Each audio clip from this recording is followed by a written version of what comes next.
Yusek, magandang umaga po. Meron lang concerns coming from some members of the House of Representatives, particularly Representative Chua.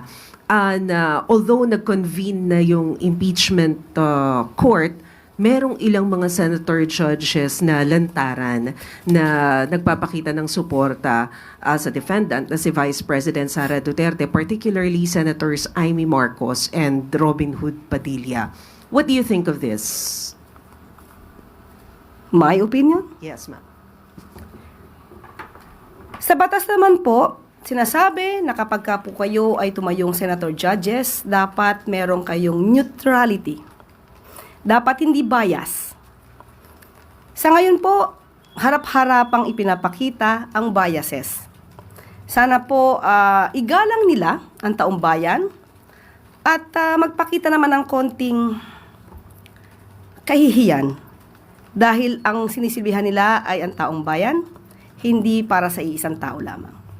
Hello po mga ka-viral and welcome back again to this YouTube channel. Latest update na naman tayo ngayon. Motion for remand ng Senado bilang impeachment court sa articles of impeachment ng House of Representatives against VP Sara Duterte ay natanggap na ng Kamara. Ito'y pagkatapos nagdesisyon kahapon ang Senado hinggil sa motion ni Senator Cayetano na ibalik sa Kongreso ang articles of impeachment na naglalayong linawin ang konstitusyonal na pagsunod sa procedure ng impeachment, subalit hindi di umano ito ibig sabihin na madismiss na ang impeachment trial kahit magtatapos na. Kaugnay nito ay naglabas na ng writ of summons ang Senado sa pamamagitan ni Senate President Chis Escudero kay VP Sara Duterte upang sagutin at magkomento ng kanyang panig hinggil sa impeachment ng Kongreso sa loob ng 10 araw. Pagkatapos nananumpa ang mga senador na nagsuot ng robe ay nag-convene kahapon ng Senado, subalit kapansin-pansin ang hindi pagsali ng 3 senador na sina Senator Amy Marcos, Senator Cynthia Villar at Senator Robin Padilla. Nagkaroon ng mainit na talakayan sa loob ng Senate Hall sa nagiging desisyon ng Senado as impeachment court. Pinangunahan ni Senator Risa Hontiveros at Senator Coco Pimentel ng Senate minority na dapat simula na ang pag-convene ng Senado at nang matapos ito sa 19th Congress. Subalit, nag-motion si Senator Bato de la Rosa na i-dismiss ang impeachment. Na sinuportahan naman ng kaniyang mga kaalyado, subalit nanindigan ang minority na hindi maaaring i-dismiss ang impeachment dahil labag ito sa konstitusyon. Nag-motion si Senator Alan Peter Cayetano na ibalik sa Kongreso ang articles of impeachment as motion for remand at doon nagpasya si SP Escudero na magbutuhan ang mga senador kung papayag ba sila o hindi. 18 senador ang nag-yes at pumayag na ibalik ang articles of impeachment sa Kongreso at 5 lamang ang nag-no. Ngayong araw ay nagkaroon ng press conference ang House of Representatives upang magkomento hinggil sa naging desisyon ng Senado. Nag-motion si Congresswoman Attorney Jingle Westro, Congressman Acop, Congressman Chua, Congressman Rhodes Rodriguez at iba pang mga congressman for clarification sa Senado sa pagpabalik ng articles of impeachment sa Kamara. Anila ay wala silang nilabag na constitutional procedure sa pagpasa ng ika-4 na impeachment complaint na siyang idindiin ng ilang senador. Good morning, ma'am. Ma'am, napansin ko lang 2 beses niyong nabanggit na mas mabuti pa ngang magtrabaho na lang kaysa magbakasyon. Who are you referring to, ma'am? Mayroon ka bang pinatutungkulan na tao dito sa nagbabakasyon ngayon? May nagbabakasyon po ba? Hindi ko po alam. Kaya ko tinatanong sa inyo. In general po, ang Pangulo po, aksyon, aksyon at aksyon. Hindi bakasyon. Yan po lagi ang ginagawa ng ating Pangulo.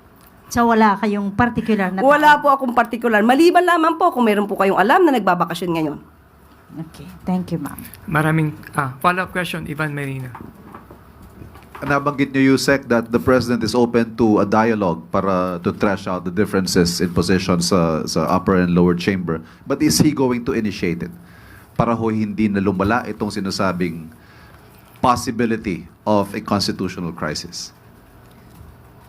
Sa ngayon po, hindi ko po masasabi kung siya po yung mag-i-initiate. Kasi may mga issues po ito, mas malala po ang issue patungkol sa impeachment. Ayaw pong lumugar ng Pangulo na masasabi na siya po ay nakikialam patungkol po dito. So, kung pag-uusapan lang po ay ang kanilang diskurso o hindi pagkakaintindihan tungkol sa impeachment, hindi po makikialam ang Pangulo kung sila man po ay may pagtatalo patungkol dyan. Pero sa mga ibang issues po, malamang pwede. Yes, but at what point or in what issues is the President willing to intervene? Depende po kung gano'n na po ba kalala. Kasi may nakikita po tayo, may pagtatalo po sa wage hike, may pagtatalo rin po patungkol sa Magna Carta sa barangay healthcare. So, tignan po, at i-assess po ito ng Pangulo, but still, the President is open for a dialogue. Good morning po, Yusek. Yusek, kagabi po nailabas yung request ng defense team, the former President Rodrigo Duterte, asking the ICC to grant him interim release on the grounds of he is not a flight risk, won't commit further crimes, and that a member state is ready to receive him kung pagbibigyan po ng ICC. Ano pong posisyon ng Malacanang dito sa request na interim release? Lalo na syempre yung mga victims po ng drug war ay ang gusto nila pa rin ay accountability sa part ng former president. Well, unang-una, nabasa natin na parang i-claim po nila or ilalagay po nila sa kanilang petition na that Mr. Duterte will not imperil proceedings if released. Mr. Duterte will not continue to commit crimes.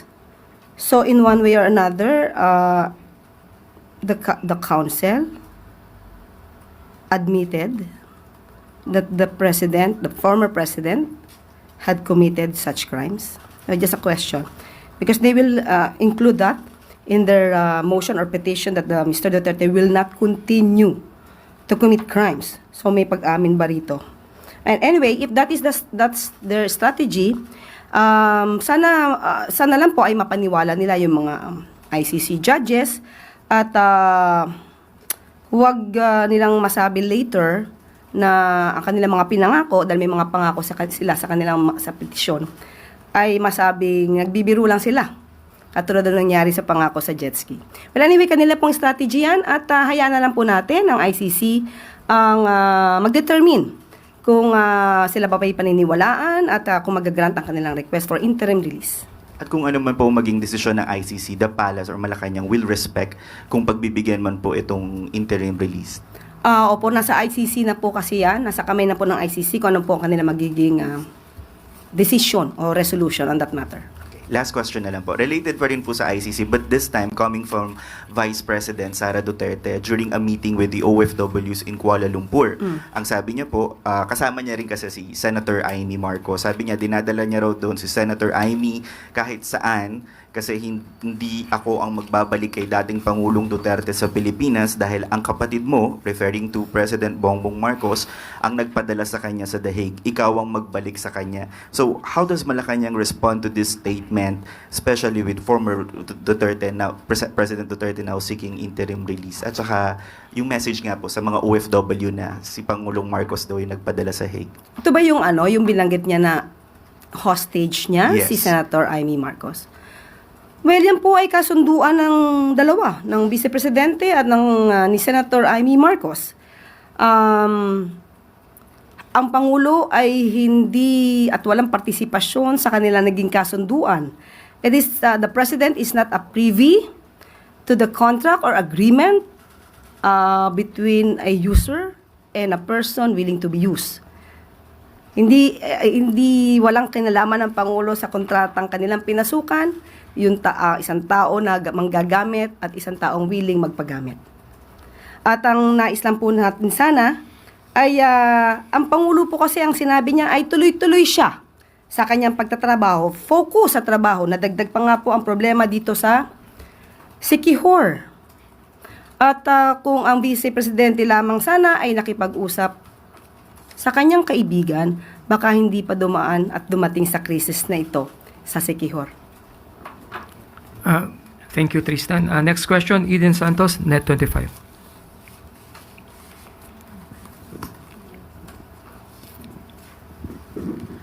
Good morning po, Yusek. May we know po kung meron na pong bagong set or tranche ng mga nag-courtesy resignation po na tinanggap na ng Pangulo or tinanggihan? Wala pa po tayong update sa ngayon. regarding po doon sa sinabi ng Pangulo na nasa baba na or nasa mga USEC na yung focus po nung pagtingin doon sa mga performance ng mga nasa position po na yon. Meron na po bang mga USEC at saka mga nasa government agencies na nag-submit na ng courtesy resignation din po? At meron na bang tinanggap ang Pangulo or meron tinanggihan? Wala pa pong natatanggap na memo na kailangan mag-submit ng courtesy resignation ang mga USEC. Pero tuloy-tuloy pa rin po ang pag-i-evaluate sa kanilang performance. Thank you po. Maraming salamat, Eden Santos. Next question, Ivy Reyes, Bilyonaryo. Morning po, Yusek. Yesterday po, Independence Day, sinabi po ng Kabataan Party List na, and I quote, si Marcos ang pumatay sa wage hike bill dahil ayaw galitin ng Rich Boys Club at kung tutuusin, kung gusto ng presidente taasan ng sahod, isang utos lang na Malacanang mangyayari ito. Ano pong masasabi ng palasyo po? Diktador ba ang Pangulong Marcos Jr.? Hindi naman po.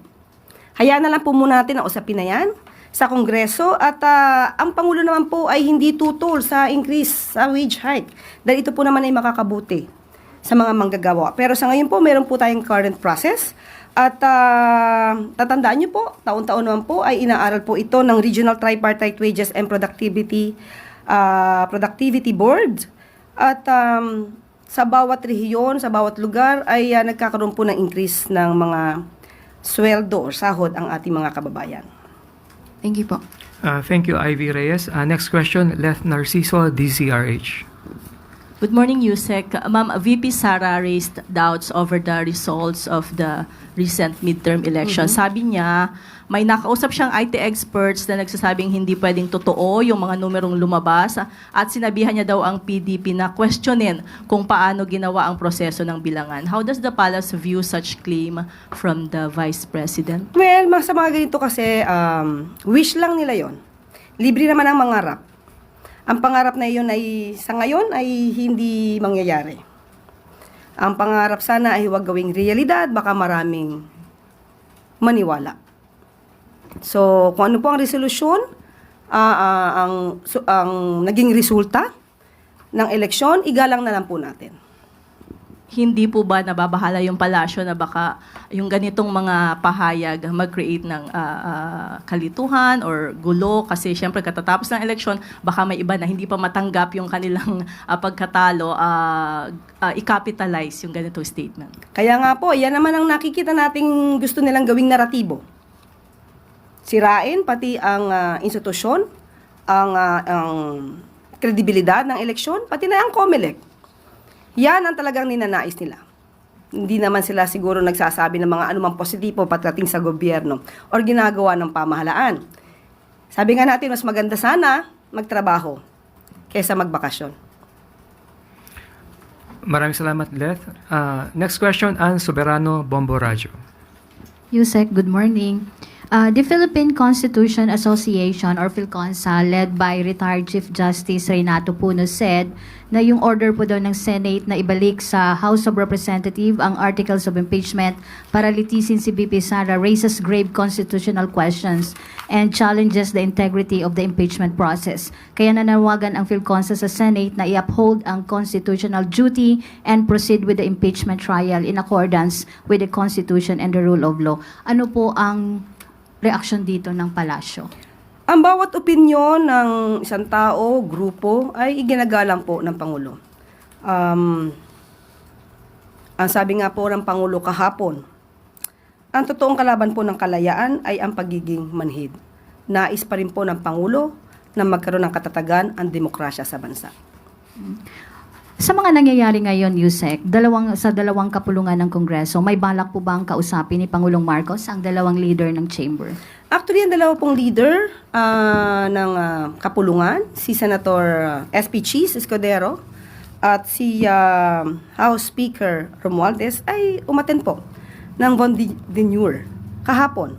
At naniniwala naman po at may tiwala ang Pangulo na ang anumang mga di pagkakasundo sa mga issues ay mariresolba ng dalawang kapulungan. Ngunit ang Pangulo po ay open sa anumang dialogo para po maisulong ang kooperasyon at ang katatagan po ng demokrasya sa bansa. Salamat, Yusek. Maraming salamat, Ann Soberano. Follow-up question, Maricel Halili, TV5.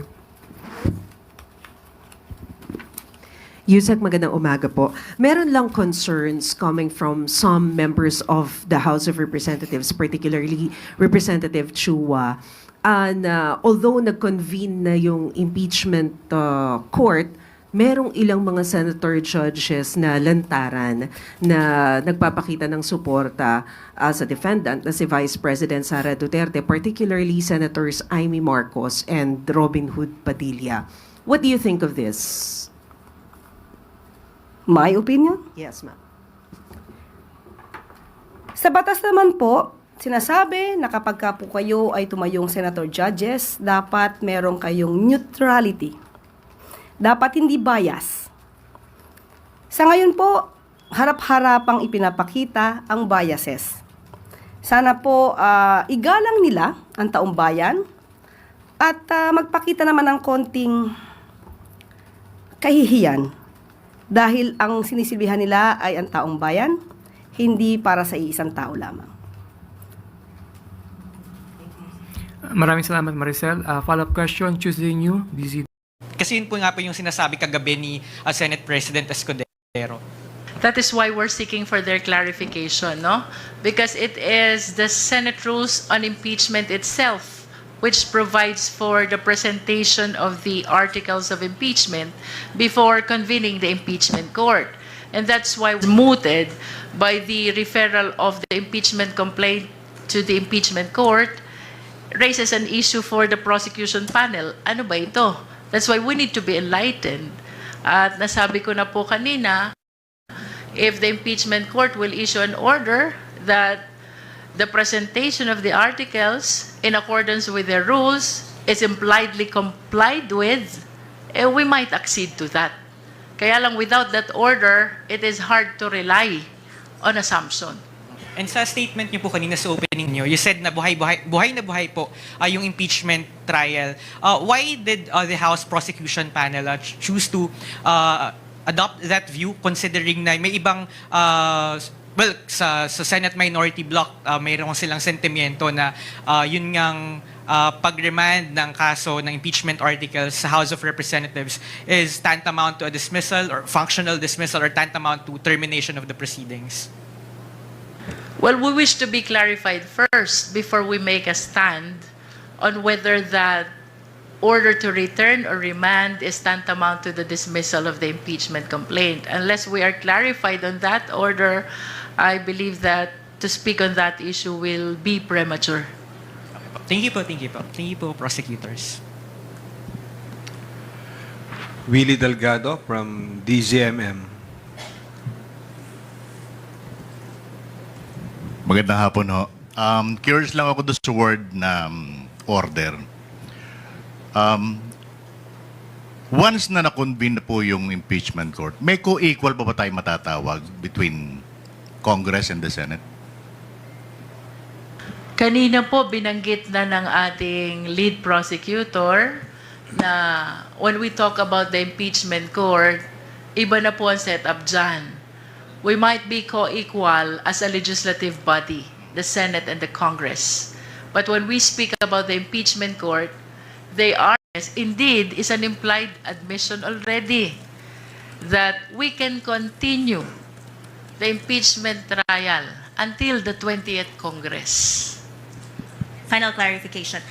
Yung withdrawal ng impeachment complaint or articles of impeachment by the House, it's off the table. Tama po ba yun? And are you considering to bring the matter to the Supreme Court? About the impeachment complaint being withdrawn, that is outside the power of the Congress already because we have concluded our function and power to initiate the impeachment complaint. Tapos na po yun. The ball is already in the hands of the Senate, whose duty is to try and decide. No? Walang amendment, walang withdrawal na manggagaling po sa House of Representatives. Hindi po yan pinapayagan ng Constitution. And then your next question? that is a matter that we have yet to discuss.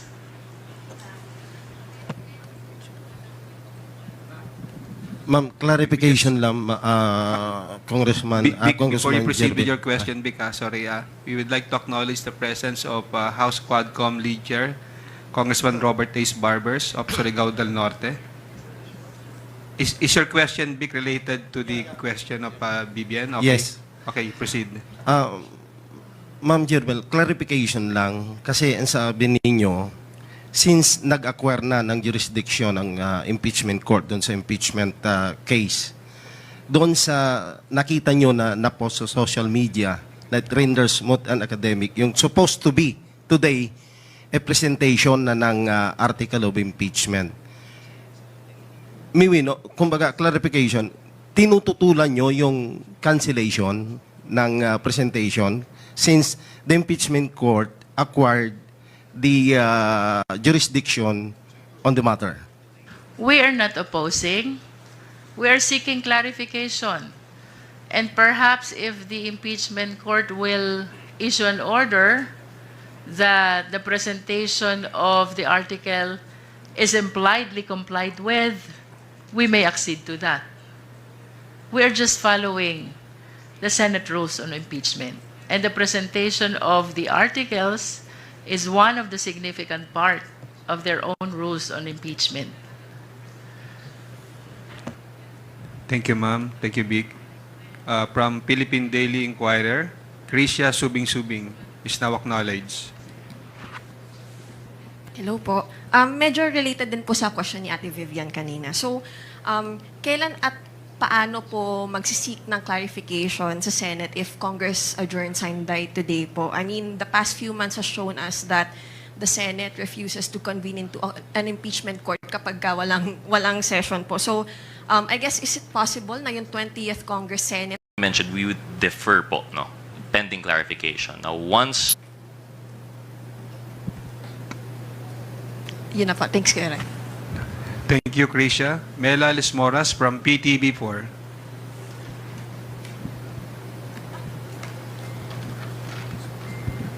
Hi, good afternoon po, Prosex. Sulitin ko na lang po yung pagkakataon since I think this is the first time na medyo marami po tayong humarap dito nga sa isang press conference. For the record, ano-ano po yung articles na assigned sa inyo? Pwede po bang sumagot one by one? And gaano, nasa na po yung preparation natin ngayon? Gaano kahalaga na marinig po ito ng ating mga kababayan? Kasi up until now, ang dami na nating naging process dito nga sa impeachment proceedings, pero may mga nagsasabi pa rin na it's all about politics, may mga ganong criticisms.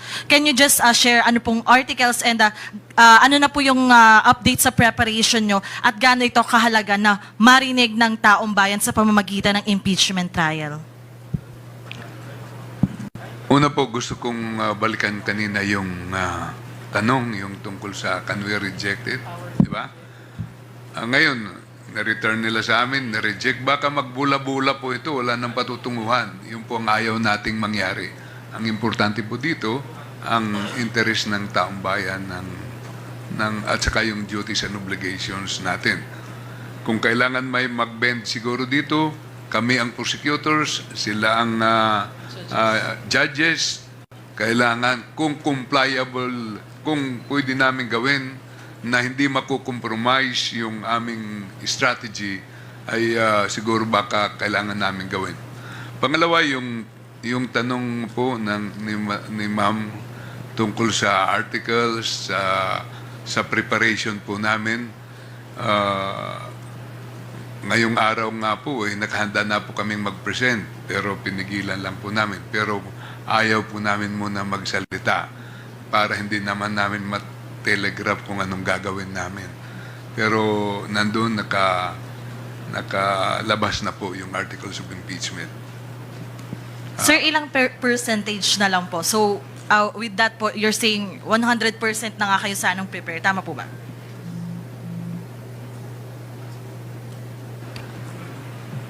Tama po.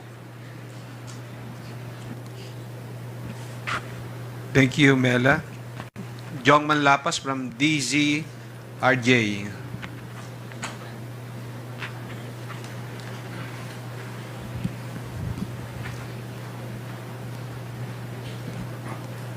Kay Congressman Chua. Sabi niyo po kanina na unconstitutional, sa saligang batas, wala sa saligang batas yung, o unconstitutional yung ginawa ng Senate. Sa palagay po ba ninyo, magkaroon ng constitutional crisis po itong hakbang ng Senate? Siyempre, yun po yung iniiwasan po natin na mangyari yon dahil ang gusto po natin umusad itong impeachment complaint dahil at the end of the day, ito naman po ay ginagawa po natin dahil interesado rin po ang taong bayan na malaman tungkol po dito. So, sa akin pong paniniwala, ito naman po ay mariresolba ng maayos. At ito po ay gagawin po natin hanggat, sabi nga po kanina, kung gaano kahaba ang aming pasensya, hahabaan pa po namin para ma-resolba lamang itong kinakaharap nating impeachment. Sa palagay niyo po ba na mayroong pagmamalabis ang impeachment court nang ibinalik sa inyo kahit na sinasabi nga ninyo na wala sa Constitution yung hakbang nila?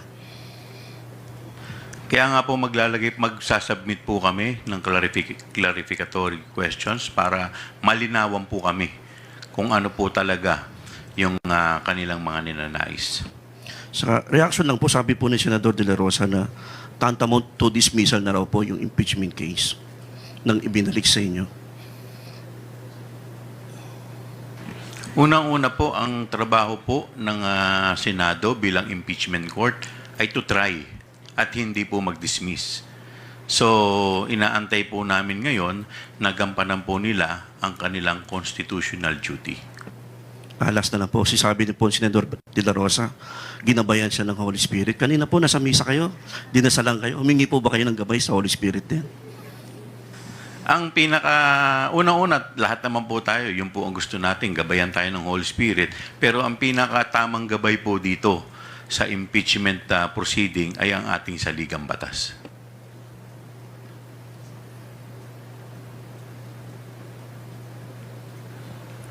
Okay, let us now recognize Earl Tobias from IBC 13. Good afternoon po. To our prosecutors, once and for all po, dapat ngayong araw nakatakdang magpresenta. Of all those facts being alleged, we cannot. That is my position. I think Senator Judge Cayetano agreed with you. Yes, I said, Judge Pimentel. even myself, I am not in favor of taking judicial notice kahit may magsabing pwede.